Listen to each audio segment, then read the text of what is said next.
Oremos. Padre, en nombre de Jesús, le damos gracias por este momento, por su amor, sus bendiciones. Gracias por esta clase y por este medio virtual que nos permite estar conectados.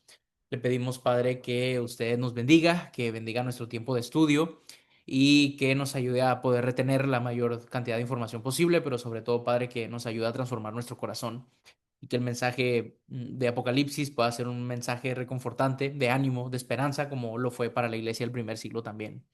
Gracias por cada uno de los hermanos que están conectados. Te damos gracias también por el bautismo de Abraham. Bendícelo, Padre, y sé con él ahora en su nueva vida como cristiano. Y te estamos muy contentos como iglesia, como congregación, de poder tener ese tipo de noticias, de tener ese tipo de noticias y de vivir estos testimonios de fe. Así que le damos gracias por ello y le pedimos que lo siga bendiciendo a él y a toda su familia. Bendice este tiempo juntos, ábrenos en entendimiento, ayúdanos a ser receptores de tu palabra, pero también críticos, Padre, en el sentido positivo de esa palabra, para poder aprender lo mejor posible. En nombre de Jesús te pedimos y te damos gracias. Amén. Ok, no sé qué han escuchado, no sé cuántas clases han tenido de Apocalipsis, no sé qué tanto han escuchado sobre Apocalipsis, pero una de las cosas, ¿verdad? Del libro de Apocalipsis es como que siempre transmite un poco de miedo, ¿verdad? O siempre transmite un poco de temor, o cosas que no podemos entender, ¿no? Como cosas muy extrañas. Por ejemplo, en el libro Apocalipsis hay una descripción que se hace de Jesús, ¿verdad? Y se habla de un Jesús que le sale una espada por la boca y que tiene ojos, ¿verdad? Así como de fuego y que tiene los cabellos blancos, ¿verdad? Y que su vestimenta es una túnica blanca larga, que los pies son de bronce. Por ejemplo, también en el Apocalipsis se habla sobre un dragón, ¿verdad? Un dragón que le hace la guerra a Dios. Se habla de una mujer, ¿verdad? Que una mujer que está embarazada y que está pariendo un niño y cómo ese dragón quiere al niño. Se habla de una bestia también, ¿verdad? Que sale del mar. Se habla de otra bestia también. Se habla de un ejército, ¿verdad? De 144,000 que son salvos. Entonces, eso ha dado como mucha interpretación. Entonces, como que parece ser que hay muchos símbolos, ¿verdad? Muchas imágenes que pareciera como, no sé, dar miedo o ser difíciles de entender, ser difíciles de entender. Pero, y quiero empezar la clase, ¿verdad? Quiero empezar la clase con esto, con este dato y con esta cuestión, y es el hecho que am, Apocalipsis es un libro. Apocalipsis es un libro, algunos también lo consideran como una carta, ¿verdad? Algunos también lo consideran como una carta, pero vamos a llamarlo libro. Pero Apocalipsis es un libro que ha sido interpretado a tal grado, ¿verdad? Que podemos tener incluso ahora interpretaciones ridículas. ¿Ok? Interpretaciones que pueden dar risa, que no son buenas interpretaciones. Y una de las razones, ¿verdad?, por las cuales este libro ha sido muy malinterpretado es porque no se conoce cómo funciona y cuál es la naturaleza del tipo de literatura que es Apocalipsis. ¿Ok? Entonces, eso quiero que lo tengamos muy presente, mis hermanos, quiero que lo tengamos muy presente, que para poder entender algo, ¿verdad? Para poder entender algo, primero necesitamos saber cómo eso funciona. No sé, he mencionado esto tal vez en algún otro momento, y es, por ejemplo, yo no sé si a ustedes les gusta la poesía. ¿A alguno de ustedes les gusta la poesía? ¿Les gusta leer poesía? ¿Ok? No sé, tal vez sí, tal vez no. En lo personal se me hace muy aburrido. No quiere decir que no soy romántico. Bueno, a lo mejor no sé, pregúntenle a Andrea si soy romántico o no. Pero leer poesía no me gusta, no es algo que disfruto, no es algo que disfruto.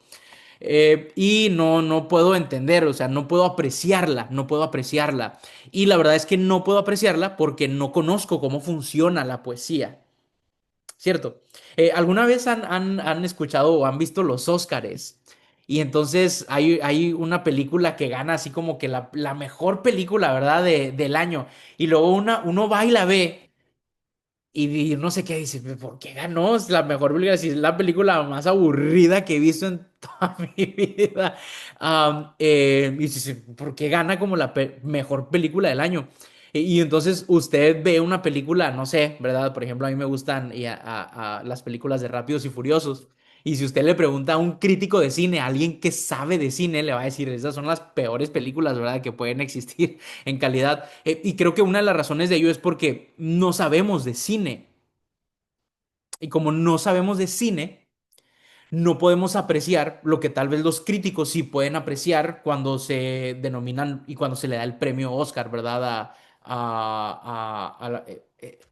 Sí son los Óscares, ¿cierto? De las películas. Sí, sí, sí, sí, sí, son los Óscares de las películas, cuando se les da al Óscar a la mejor película. Entonces, creo que a veces eso pasa con Apocalipsis. Creo que a veces eso pasa con Apocalipsis. Malinterpretamos, no sabemos, no lo podemos apreciar, no lo podemos apreciar, pero no lo podemos apreciar porque no sabemos qué tipo de literatura estamos leyendo y cómo ese tipo de literatura funciona. ¿Qué otro tipo de este tipo de literatura, verdad? Que es Apocalipsis, se le conoce como literatura apocalíptica. Apocalipsis significa revelación.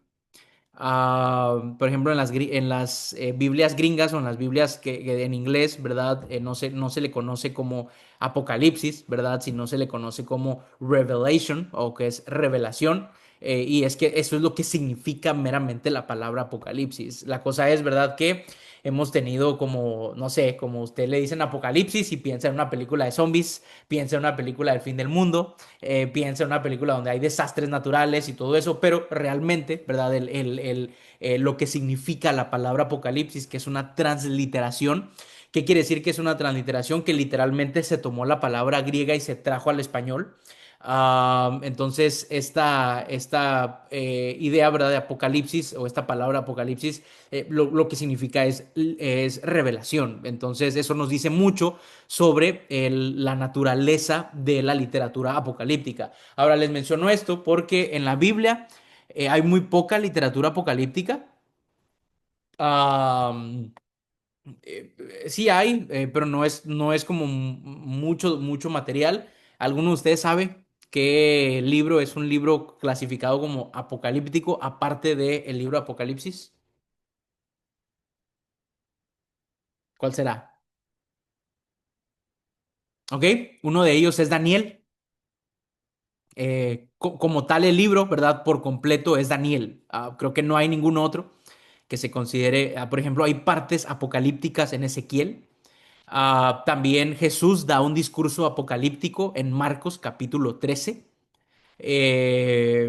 Pero no tenemos como mucho. Donde sí hay mucho documento,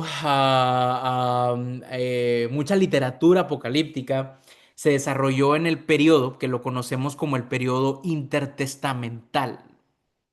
Entonces, por ejemplo, libros como el segundo libro de Enoch, libros como el libro de los jubileos, libros como Baruch, libros como Enoch, ¿verdad? El primero de Enoch, libros como Cuarta de Esdras o Cuarto de Esdras. Son libros que son denominados y son clasificados, ¿verdad? Como literatura apocalíptica, son clasificados como literatura apocalíptica. Entonces, aunque ustedes no lo crean, ¿verdad? Esto va a parecer interesante probablemente para ustedes, pero aunque ustedes no lo crean, el libro Apocalipsis tiene muchas referencias a esta literatura que no aparece en la Biblia, ¿ok?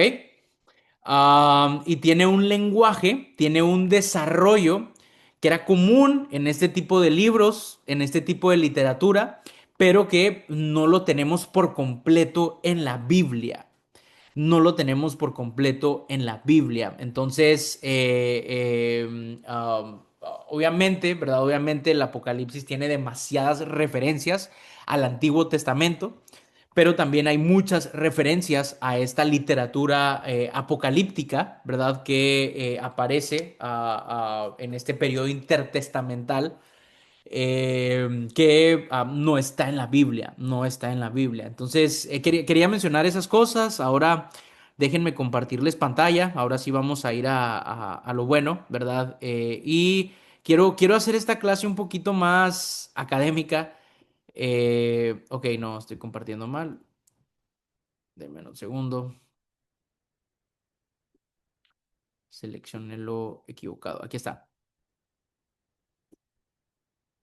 Ok. Pueden ver mi pantalla, ¿cierto? Ok, muy bien. Yo les puedo pasar estas presentaciones si en algún momento las requieren. Ok, pero ¿cómo voy a abordar la clase? Miren, descripción de la clase o cómo pienso abordar la clase. Vamos a leer la presentación y después lo vamos a explicar. Dice, el libro Apocalipsis ha sido objeto de numerosas interpretaciones que van desde la exégesis bien hecha o la interpretación bien hecha hasta las más ridículas. Esta clase es un estudio teológico, ¿ok? Queremos hablar de Dios. ¿Qué nos enseña de Dios el libro Apocalipsis? Es un estudio exegético. ¿Qué significó? Cuando decimos exegético, queremos decir qué significó para la audiencia original, la iglesia del primer siglo, a la que fue la primera audiencia. Un estudio histórico, ¿verdad? Vamos a considerar la historia, lo que les acabo de mencionar, cómo era la literatura apocalíptica, cuál era la naturaleza de la literatura apocalíptica y un estudio literario. Gran parte del libro de Apocalipsis, o no gran parte, todo el libro de Apocalipsis es muy estético, está planeado, está muy bien pensado. Hay discursos en la Biblia que están como muy mochos, porque son discursos orales que fueron puestos de manera escrita. Por ejemplo, los profetas. Los profetas eran predicadores. Y muchas de las veces los profetas no escribían, escribían los que escuchaban a los profetas. Entonces ellos escribían lo que los profetas hablaban y entonces eran discursos más que nada. ¿Por qué? Porque el profeta tenía que dar este discurso al pueblo, tenía que dar este discurso al rey. Entonces eran más discursos, no era literatura. En algún momento se hizo literatura, lo copiaron, lo escribieron, pero principalmente era una cuestión oral que después fue transmitida y fue escrita. Ahora, el libro de Apocalipsis no tiene este proceso, siempre desde su naturaleza es algo escrito, meramente intencional que se escribe, por lo tanto, eso da el tiempo de ser estético. Yo quiero que usted, una vez me tocó transcribir una entrevista, literalmente lo que las personas estaban diciendo. Y yo la transcribí y después la intenté leer. Era horrible, porque se repetían demasiadas palabras, no tenía mucha lógica, era difícil de leer. ¿Por qué? Porque era algo que se estaba platicando que se puso por escrito. Entonces, cuando uno habla tiene esa facilidad de repetir, de decir las cosas una y otra vez, de equivocarse, pero ahí mismo corregir. Pero mientras cuando uno escribe, tiene que ser más cuidadoso, ¿no? Y por eso decimos que el libro de Apocalipsis tiene que ser estudiado también de manera literaria. Es muy intencional en su belleza literaria. Asimismo, ¿verdad? Se considerará el contexto político, cultural, social de la audiencia de Juan de Patmos. Juan es el que creemos que escribió Apocalipsis y queremos considerar qué estaba viviendo la iglesia a la que Juan le escribe o las iglesias a las que Juan les escribe, contexto político, cultural, social, etcétera. Y además, ¿verdad? Además, lo último, habrá un énfasis primordial en su relevancia contemporánea y de entender su mensaje como lo entendieron los primeros receptores, ¿ok? Entonces, ese mensaje que fue para la primera audiencia, ¿qué quiere decir ahora para nosotros? ¿Y qué significa para nosotros? ¿Cómo lo podemos aplicar nosotros? ¿Cómo lo podemos aplicar nosotros? Siempre me gusta hacer esto cuando doy clases y usted está más interesado en ir más allá. Estos son cuatro libros buenos sobre el Apocalipsis. Apocalipsis de Juan Stam, ¿verdad? Que son cuatro tomos, es más denso, pero es muy bueno. Apocalipsis de Robert Mounts. Robert tiene un libro que es parte de la colección Teología Contemporánea, muy bueno también.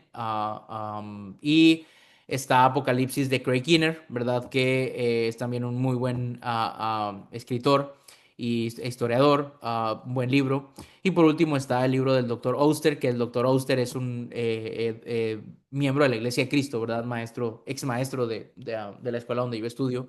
Entonces también tiene su libro. Entonces son buenos libros, pero quiero avanzar rápido. Ok, ahora, en esta clase quiero decirles y lo que vamos a hablar, vamos a leer el versículo 1 al 3. Pero si decimos que uno de los grandes problemas es que se malinterpreta Apocalipsis precisamente porque no conocemos la naturaleza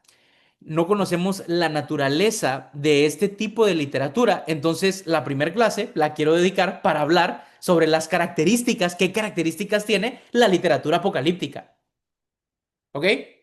Eso es la primera clase que quiero hablar. ¿Qué características o cómo funciona la literatura apocalíptica? Y eso va a ser el parteaguas para toda la clase. Entonces, una de las clases más importantes es esta. Obviamente es rápido, es sencillo.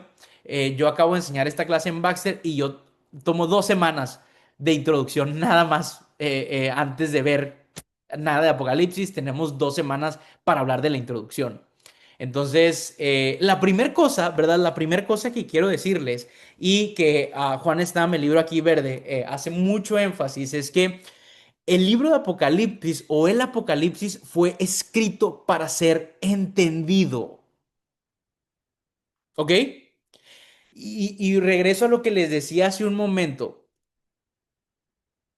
No fue escrito para darnos miedo, no fue escrito para en clave. El libro de Apocalipsis fue escrito para ser entendido. Ahora, vamos a hablar de esto la siguiente clase, pero se los voy a adelantar, les voy a dar un spoiler, pero a las iglesias a las que Juan les escribe, y creo que ustedes lo saben, son iglesias que están sufriendo una fuerte persecución, muy fuerte persecución sistemática de parte del imperio. Es decir, el gobierno romano estaba literalmente persiguiendo y buscando a los cristianos para matarlos, para asesinarlos, para hacer de ellos un espectáculo. ¿Ok? Basado, ¿por qué?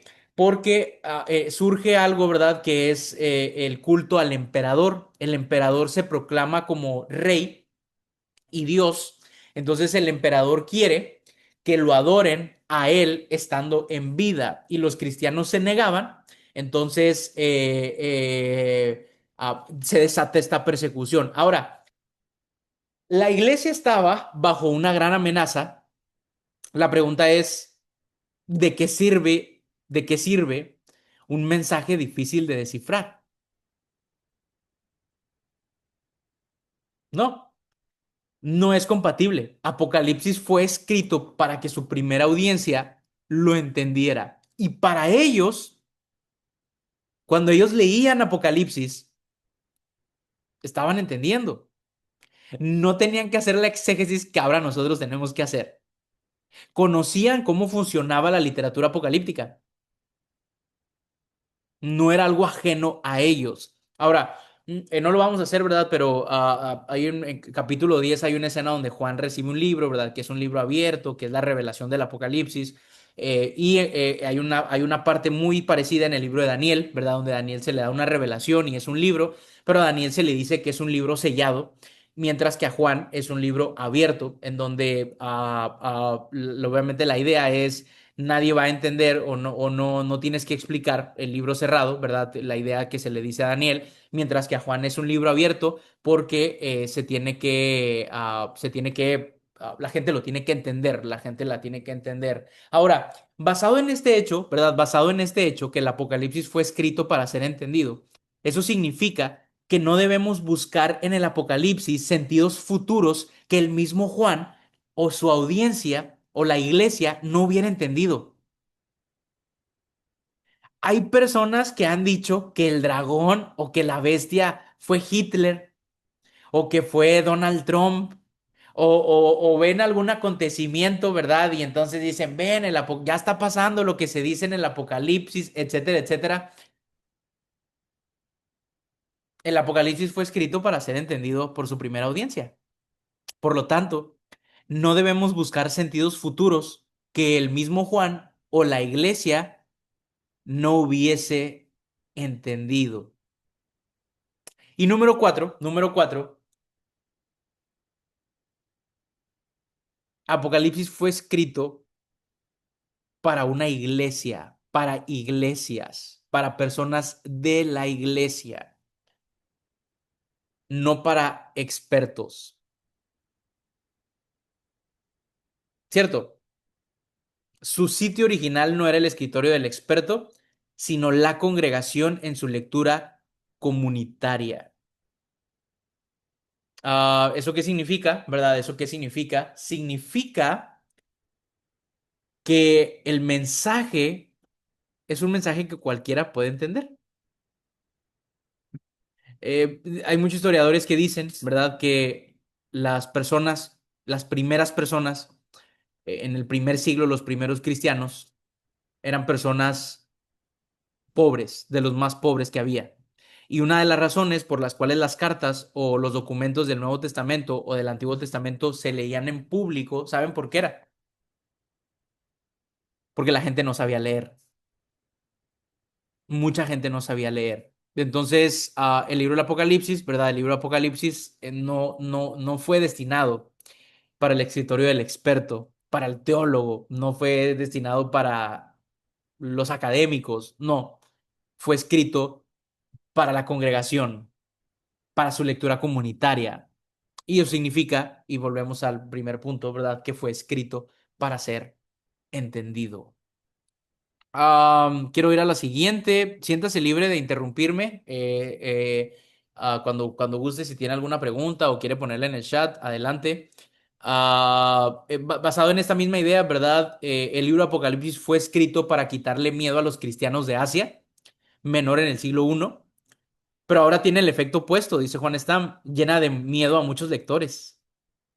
Ellos, las iglesias que vivían amenazados, recibían Apocalipsis con esperanza o como esperanza. Nosotros que vivimos tranquilos, a veces lo recibimos a menudo como amenazante, ¿cierto? Como que no sabemos interpretarlo, no sabemos qué hacer con él. Entonces, quiero que piense eso, ¿verdad? El mensaje de Apocalipsis era un mensaje de esperanza para la iglesia. Ahora hay esta idea, ¿verdad? Hay esta idea. Número dos, una de las características del Apocalipsis o de la literatura apocalíptica es que Juan de Patmos, es decir, Juan, ¿verdad? El discípulo amado, quien escribe el Apocalipsis, habla del futuro. Obviamente el Apocalipsis habla sobre el futuro, sobre el final de los tiempos, vamos a llamarlo así. Habla del futuro, pero desde su presente y para su presente. ¿Ok? ¿Qué quiere decir? ¿Qué quiere decir que Juan habla del futuro, pero desde su presente y para su presente? Ok, te los voy a poner así. ¿Cómo, cómo describes algo que no conoces? ¿Cómo describirías algo que no conoces?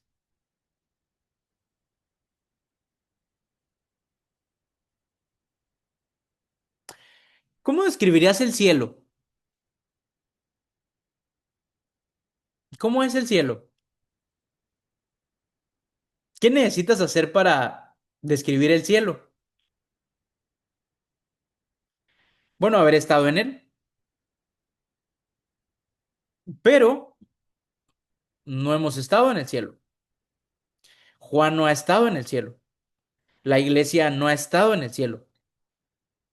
Pero, pero queremos hablar del cielo, porque es una realidad, a pesar de que no hemos estado ahí. Entonces, lo que hacemos es que utilizamos imágenes, descripciones conocidas que me ayuden a entender qué es el cielo y cómo es el cielo. Eso lo hacemos con Dios, yo se los he dicho en algunas otras ocasiones. Eso lo hacemos con Dios. ¿Cómo es Dios? Bueno, no sabemos que Dios es espíritu, no le podemos ver. Sin embargo, decimos que Dios escucha. Yo les he preguntado, ¿será que Dios tiene orejas? Sin embargo, decimos que Dios ve. ¿Ok? ¿Será que Dios tiene ojos? Sin embargo, decimos que Dios es médico de médicos. ¿Será que Dios fue a la escuela de medicina? No. Desarrollamos un lenguaje para poder hablar y explicar lo que no entendemos. ¿Ok? Entonces, mucho de lo que Juan dice y habla sobre el futuro lo hace desde su presente y para su presente. ¿Qué quiere decir eso? Que cuando Juan va a hacer descripciones, no sé, de la segunda venida de Jesús, obviamente Juan va a utilizar un lenguaje e imágenes y símbolos que eran conocibles o eran conocidos por la iglesia a la cual le está escribiendo para expresar lo majestuoso o lo grandioso que es el cielo. Aunque literalmente, no necesariamente el cielo sea literalmente como Juan lo está diciendo. ¿Me explico con esto? Ok, solamente veo a dos que tienen la cámara encendida, entonces no puedo recibir el feedback de así, ¿verdad? Entonces estoy esperando que están, más que de ellos dos, estoy esperando que los demás estén haciendo así en su casa, ¿verdad? Estén haciendo así en su casa. Hermanos, pero es cierto, o sea, por ejemplo, yo no sé, ¿verdad? Yo no sé, pero si el Apocalipsis nos dijera, ¿verdad? El Apocalipsis nos dijera, no, es que todo es de, no sé, todo es de diamante en el cielo. ¿Cómo va a ser todo de diamante si estamos hablando de algo espiritual? Ah, ok. Es que no conocemos lo espiritual. Entonces necesitamos utilizar un lenguaje que explique lo majestuoso que va a ser estar en el cielo. ¿Y qué es lo más majestuoso que nosotros tenemos? Ah, pues piedras preciosas.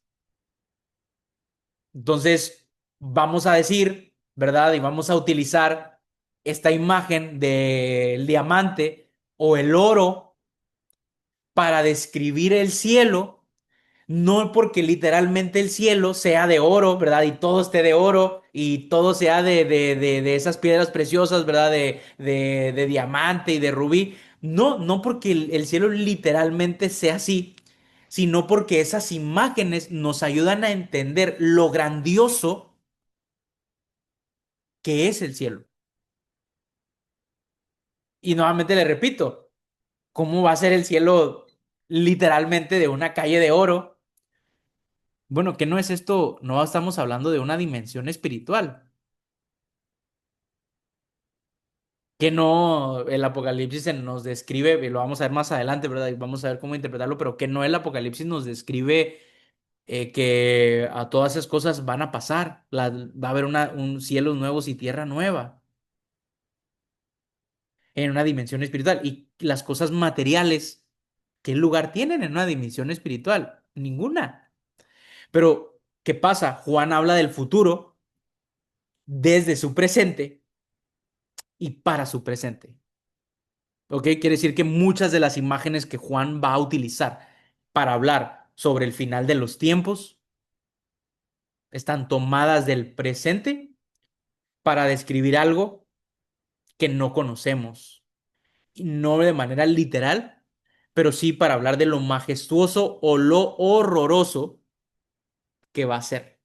En el dado caso, si hablamos de los cielos nuevos y la tierra nueva, o hablamos de lo majestuoso, pero si hablamos de los juicios de Dios para los pecadores o aquellos que tienen la marca de la bestia, entonces hablamos ahí de los juicios y del horror, ¿verdad? Y de lo malo, de lo malo. Entonces, eso es parte también de las características del Apocalipsis, ¿no? Juan habla del futuro, sí, pero desde su presente y para su presente. El problema es, ¿verdad?, que muchas de esas imágenes que Juan utiliza ya no son imágenes que nosotros conocemos 2000 años después. No son imágenes con las cuales estamos muy familiarizados y que la iglesia en el primer siglo sí estaba familiarizada, sí estaba familiarizada. Stam dice, ¿verdad? Uno de los autores dice que la principal concentración del libro, es decir, de Apocalipsis, es la situación inmediata en la que las congregaciones se hallan inmersas. Nuevamente, la iglesia está pasando por una gran dificultad. ¿De qué me sirve, verdad, hablarle y decirle lo que debe acontecer? No sé, ¿verdad? De qué le servía a la iglesia escuchar una referencia a Hitler? ¿De qué le sirve a la iglesia escuchar una referencia a Donald Trump? De ninguna. No, la principal concentración y preocupación de Dios y de Juan, el escritor, a Juan, el discípulo amado, es la situación de la iglesia, qué está viviendo la iglesia. Entonces, todo el libro Apocalipsis es un mensaje directo para los primeros lectores, para la iglesia. Dios es contextual, ¿verdad? Y nuevamente, número dos, lo que les decía, Juan describe aún los acontecimientos futuros en los términos inmediatos de la vida de sus contemporáneos. Entonces Juan utiliza imágenes que ellos conocen. Una cuestión, ¿verdad? Muy, muy importante en el libro Apocalipsis, que una característica muy importante que se ha denominado, se ha llamado como la escatología realizada o la escatología futura. Primero vamos a definir qué es escatología. ¿Alguien sabe a qué se refiere la palabra escatología? Ok, escríbanlo porque vamos a estar mencionando mucho esta palabra. Prácticamente es el término fancy, ¿verdad? O el término académico, pero la escatología es el estudio bíblico de lo que la Biblia dice del final de los tiempos. ¿Ok? ¿Qué quiere decir del final de los tiempos? Bueno, ¿qué es lo que la Biblia dice sobre la segunda venida de Jesús? ¿Qué es lo que la Biblia dice sobre el fin del mundo? ¿Qué es lo que la Biblia dice que hay después de la muerte? Ese es el estudio de la escatología. ¿Ok? Ahora, cuando decimos de la escatología realizada, este es un término muy famoso que aparece mucho en el Apocalipsis, que se ha denominado como el ya, pero todavía no. ¿Ok? Y es una tensión escatológica. ¿Qué quiere decir el ya, pero el todavía no? Por ejemplo, lo voy a explicar de la siguiente manera. Yo sé que a veces nosotros tenemos una idea, por ejemplo, del reino de Dios, pero, y decimos, hemos dicho, ¿verdad?, que el reino de Dios, o cuando se habla del reino de Dios, es la iglesia. Eso es muy importante, ¿verdad? Es importante y lo creo. Creo que parte, lo voy a decir así, creo que parte del reino de Dios es la iglesia. Pero el reino de Dios no puede incluir nada más la iglesia. El reino de Dios es mucho más, ¿verdad? El reino de Dios abarca mucho más que solamente como la iglesia. Entonces, imagínense ustedes, ¿verdad? Imagínense ustedes que ustedes son cristianos del primer siglo y lo que se les predica es que Cristo es rey y que Cristo reina y que Dios reina y que Dios tiene el poder sobre todo. Eso es algo que se nos predica a nosotros también, ¿cierto? Dios reina, Dios tiene el poder, Dios tiene el control. No hay nada, ¿verdad?, que ocurra que no pase por Dios. No hay nada que ocurra que Dios no autorice, digámoslo así. Pero luego entonces se desata una persecución específicamente con aquellos que son los amados de ese Dios. Y entonces mi pregunta como cristiano va a ser, oye, si Dios reina y si se me predicó que Dios es el rey, ¿por qué está pasando esto? ¿Por qué clamo a Dios, verdad? ¿Por qué clamo a Dios y todo esto ocurre? ¿Por qué estoy sufriendo? ¿O por qué la iglesia está sufriendo? ¿Por qué específicamente esta comunidad está sufriendo? Etcétera, etcétera. Bueno, aquí es donde entra el término escatológico, el ya, pero todavía no. ¿Y qué significa? Que el Apocalipsis va a trabajar bajo la premisa, si Dios ya reina o Dios reina, O sí, Jesús ya inauguró su reino, pero todavía no por completo. ¿Ok? Sí es cierto que Dios venció a Satanás y que Dios tiene el control, sí, pero Dios todavía no ejerce su dominio por completo. ¿Cuándo va a suceder eso? Cuando Jesús regrese por segunda vez. Cuando Jesús regrese por segunda vez. Entonces, a esto se refiere, ¿verdad? Con este término o esta idea de la escatología realizada del ya, pero todavía no. Sí, Dios ya reina, Jesús ya venció a la muerte, pero todavía no lo hace como al 100%, todavía no lo hace al 100% o plenamente, lo va a hacer hasta que regrese por segunda vez y entonces todo a los espíritus malignos, Satanás, toda la creación, ¿verdad? Todos los hombres, todos entonces, todos se van a someter ahora sí a él. Mientras tanto, todavía no. Sí me espero y vamos a ir viéndolo, vamos a ir viéndolo más adelante con ejemplos más concretos. Ok, muy bien. La literatura apocalíptica es imaginación utópica, ¿verdad? Al servicio del reino de Dios.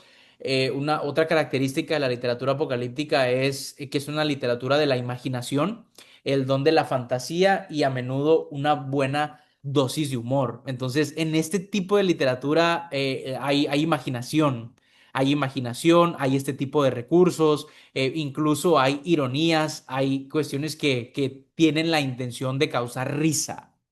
Eh, Aunque usted no lo crea, lo vamos a ir viendo después, de ridiculizar a también, de ridiculizar a Satanás, de ridiculizar la obra de Satanás, también tiene la intención o es una característica de esta literatura apocalíptica, de esta literatura apocalíptica. Otra característica, ¿verdad? Más características es el dualismo cuando decimos que el libro de Apocalipsis trabaja bajo la premisa del dualismo, significa, ¿verdad?, que la historia se ve como una lucha entre el bien y el mal. Que el bien, ¿quién es? Dios y el mal Satanás. De hecho, Apocalipsis, capítulo, si no me equivoco, es capítulo 12. Sí, sí, es capítulo 12. Habla de esta guerra, ¿verdad? Habla de esta lucha entre el bien y el mal, donde Satanás le hace la guerra al pueblo de Dios y se revela ante Dios, y cómo Dios lo encadena, pero al mismo tiempo se le permite, ¿verdad?, que todavía cause estragos, que todavía tenga autoridad, etcétera, etcétera. Entonces tenemos esta idea, ¿verdad? O esta cuestión que se llama dualismo ético en la literatura, y es que se ve la historia, ¿verdad?, como una lucha entre el bien y entre el mal. Esto es importante porque la situación inmediata de la iglesia es, el problema es Roma. Cierto, ellos son los que nos están causando esto. Roma es la que desató la persecución, es el emperador, etcétera, etcétera. Bueno, el libro de Apocalipsis diría sí, es el emperador, sí, es Roma, pero realmente hay algo mayor que está sucediendo y es que Satanás es el que está utilizando a Roma para perjudicar a la iglesia, para perjudicar a la iglesia. Entonces ahí también se ve este dualismo ético. Otra característica de la literatura apocalíptica que probablemente ya no aplica en el Apocalipsis, pero es característica de la literatura como tal, es la pseudonimia. ¿Alguien sabe qué es la pseudonimia? ¿Ok? Yo escribo algo. Esto de los derechos de autor es algo moderno. Antes no había derechos de autor y no les importaba a la gente los derechos de autor, a los antiguos. Entonces, ¿qué pasaba? ¿Verdad? Yo escribía algo que era muy bueno, que yo sabía que era muy bueno, pero yo no era famoso. Entonces, supongamos, ¿verdad?, que Adán sí es famoso. O supongamos que yo escribo algo sobre ingeniería, que es bueno. Pero como yo, nadie me considera a mí ingeniero, ¿verdad? Y no estoy en el mundo de la ingeniería, nadie va a leer lo que yo escribí. Pero Adán sí está metido en ese mundo. Entonces, lo que yo hago es que lo escribo y digo que lo escribió Adán. Y me presento como Adán escribiendo para que mi escrito sea relevante y la gente lo quiera leer. Esto ocurría, ¿verdad? Esto ocurría así, no sé, yo escribí algo y yo decía, no, esto lo escribió, no sé, Enoch, este lo escribió Enoch. No, pues Enoch fue un personaje que Dios se llevó al cielo, ¿verdad? Ni siquiera murió. No, pues esto es digno de leerse, esto es digno de leerse. Bueno, pero no lo escribió Enoch. Yo utilicé el personaje de Enoch para atribuírselo para que mi documento fuera conocido. Eso era algo característico de la literatura apocalíptica. No aplica con Apocalipsis porque Juan se presenta a él, ¿verdad? Y es muy claro, pero sí aplica visiones, ¿verdad? Vamos a ver mucho que Juan está en éxtasis, tiene visiones, visiones extrañas, ¿verdad? En donde es llevado al cielo, donde de repente está en una isla y ve. Es simbolismo, obviamente, hay simbolismos, muchas imágenes simbólicas, hay algo que se llama la gematría. ¿Saben qué es la gematría? ¿Ok? La gematría es atribuirle un valor numérico a las letras del abecedario. ¿Ok? Entonces, para descifrar nombres. Entonces, por ejemplo, cuando se habla que el número de la bestia, ¿cuál es el número de la bestia? ¿Alguien se acuerda en el Apocalipsis? 666, ¿verdad? Ah, no, es el 666, el número del diablo. ¿Ok? Bueno, eh, cada letra del abecedario hebreo tiene un valor numérico. Y cuando nosotros ponemos y escribimos el nombre Nerón, es emperador, o Nerón el emperador, y contamos los valores numéricos de esa frase, ¿saben qué número da? 666. Entonces, cuando se habla del 666 es una referencia a un nombre específico. En este caso, es una referencia al nombre del emperador Nerón. ¿Ok? Entonces, no es que el 666 tenga algo especial. Ay, no, yo no. Va a haber una rifa. No, yo no agarro el 666 porque es el número del diablo. No, no, no. No vamos a hacer supersticiosos. No, no, no. Es que en el libro de Apocalipsis los números, perdón, las letras hebreas, pero aunque está escrito en Apocalipsis, ya voy a explicar cómo funciona. Perdón, está escrito en Apocalipsis, está escrito en griego. Pero las letras en hebreo tienen un valor numérico. Y entonces cuando Juan escribe sobre y el número de la bestia es el 666, es una referencia al emperador, al nombre del emperador, de un emperador, y en este caso es Nerón. La angeología, ¿verdad? También se menciona mucho a los ángeles, probablemente como no en muchos otros libros del Antiguo Testamento o del Nuevo Testamento. Sí, hay muchos ángeles en el libro del Apocalipsis, muchos ángeles, demonología, muchos demonios. En la contraparte, ¿se acuerdan del dualismo? La lucha entre el bien y el mal. Si hay ángeles, ¿qué tiene que haber también? Demonios. Tiene que haber demonios también. Los ayes y las predicciones, ay de aquel, o las bienaventuranzas. Nuevamente vamos al dualismo ético, lo bueno y lo malo. Hay un bienaventurado, pero también hay un ay, que es un término para juicio. Ay de ti, Jerusalén, ¿no? Que vas a recibir este castigo. Ok, entonces son los ayes y las bienaventuranzas y las influencias astrales también. Se va a hablar mucho de las estrellas, de el sol, de la luna, esas características son características de la literatura apocalíptica. Siempre es contextual, ¿verdad? Siempre la literatura apocalíptica es contextual. Siempre intenta interpretar para los fieles la situación en que vive el pueblo. Hemos dicho esto. Es pastoral. La literatura apocalíptica, nuevamente repito, no tiene la intención así como que de dar un mensaje así como que descifrar un mensaje, ¿verdad? O algo escondido. No, no, no. Se escribió Apocalipsis con una intención pastoral y es orientar y animar, dar esperanza a ese pueblo que está siendo perseguido, a ese pueblo que está siendo perseguido. Y es un género literario muy estético, ¿verdad? Lo que les decía hace un momento, los profetas eran predicadores, hablaban, los autores apocalípticos redactaban pulidamente. redactaban pulidamente. Unos hablaban y otros, los autores apocalípticos, eran expertos escribiendo. Déjenme ver qué más tengo aquí porque ya es tiempo. Ok, no voy a hablar sobre esto. Ok. Otra característica es el determinismo. Ustedes saben, bueno, probablemente estos son términos nuevos, ¿verdad? Pero era lo que les decía al inicio, ¿verdad? Son términos que no conocemos, por eso no la entendemos, el tipo de literatura. Pero el término determinismo significa que todo está escrito.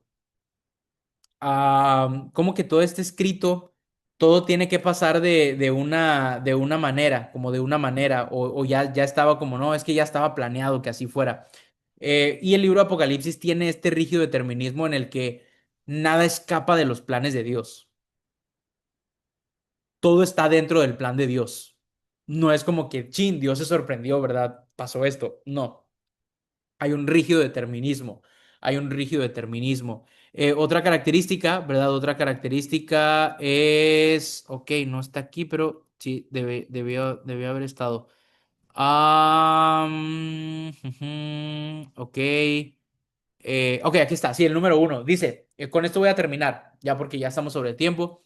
Normalmente los autores de textos apocalípticos eran pesimistas respecto a la capacidad de las personas para hacer frente con éxito a este mundo de maldad. ¿Qué significa que la literatura apocalíptica es pesimista?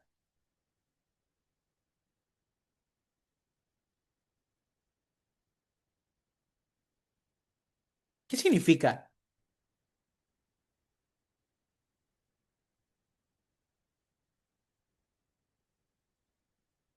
Tal vez alguno quiere... Como que todos, siempre esperaban lo peor de las cosas o pensaban, o sea, no eran positivos, Ok, siempre veían la parte mala. ok, muy bien. Eso pensamos, ¿verdad? De una persona pesimista, muy bien. Va por ahí, va por ahí. Déjenme nada más. Ok, no lo busquen porque ya estamos en el tiempo, ya se me acabó el tiempo. De hecho, estoy 4 minutos atrás, pero voy a terminar con esto. Voy a terminar con esto. Eh, Capítulo 6, versículo 9.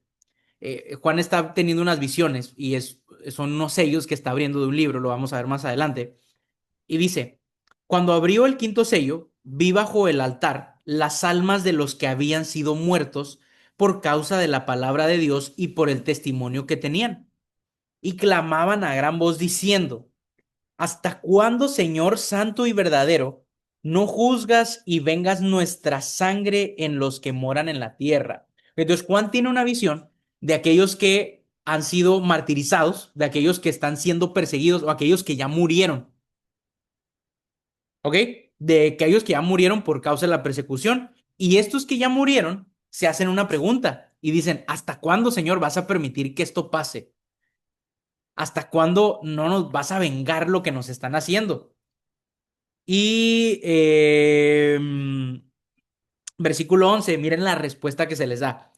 Y se les dieron vestiduras blancas y se les dijo que descansasen todavía un poco de tiempo hasta que se completara el número de sus consiervos y sus hermanos que también habían de ser muertos como ellos. Entonces ellos preguntan, Dios, ¿hasta cuándo? ¿Hasta cuándo va a parar este sufrimiento? ¿Hasta cuándo vas a permitir que seamos perseguidos? ¿Y cuál respuesta se les da? La respuesta que se les da es, todavía falta más. Todavía hay algunos, todavía hay muchos que tienen que sufrir el martirio. Entonces, en este sentido, ¿verdad? En este sentido, no hay como falsas esperanzas para la iglesia. No hay como que no, todo va a estar bien, ya se va a acabar, ya. No, no, no, no, no. Es pesimista en el sentido, la literatura apocalíptica y el libro Apocalipsis es pesimista en el sentido que el mensaje incluso de Dios es, hey, todavía faltan muchos hermanos que pasen lo mismo que ustedes. No hay falsas esperanzas. Y en el sentido también de que nunca se invita al pueblo de Dios, nunca se invita al pueblo de Dios a levantarse en armas o a hacer algo ellos por su propia cuenta. Nunca, nunca. ¿Por qué? porque el problema es mayor. Hablamos de la dualidad ética. El problema es la lucha entre Dios y Satanás. Y si el problema es la lucha entre Dios y Satanás, ¿yo qué puedo hacer ahí? Nada. Entonces, el mensaje del Apocalipsis es, aguanten, tengan confianza en Dios. Es lo mejor que pueden hacer. Es lo mejor que pueden hacer en este tiempo de sufrimiento. Y no se les dan falsas esperanzas, no se les dan falsas esperanzas, así como que no, ya se va a acabar pronto, ¿verdad? Se va a acabar pronto, o ya nadie va a sufrir. No, no. Ellos preguntan, murieron por causa del martirio de las peores formas, preguntan hasta cuándo, y el mensaje y la respuesta que Dios les da es, aguanten, porque todavía faltan muchos que van a sufrir lo mismo. Todavía van a sufrir muchos. Faltan muchos que van a sufrir lo mismo. Entonces, ok, vamos a dejarle aquí. Vamos a dejarle aquí.